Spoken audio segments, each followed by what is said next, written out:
Mawiwili kahit lakad. May daan ha oh. Ayan, cooking time. Yan, pahuli oh. Lalo siguro kung may hawon dito sa bandang hipas ano, yung mga ganito lang ano. Dito, may hawon sa banda rin. Kasi ang tilapia dito na, talaga napunta sa tabi. Ang dami nga, sabi nga kay Bigil, bababaan na yung ano eh. Wala naman dumadaan sa akin.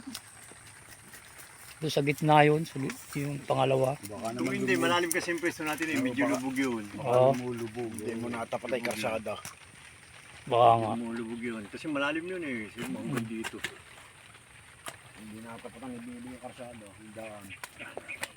Pag gano'n nagdadaanan ng isda, umuupo ako eh. May Mga ganyan ka. Natapat na pa Bili. Bili. Ah, May underpass doon. Hindi mo napapansin. kaya nga eh.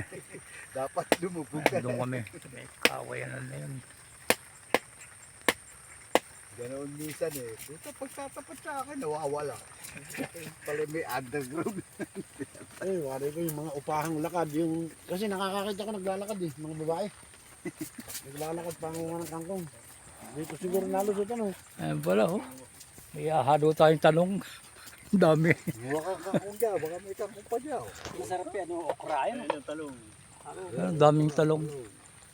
Lagyan natin.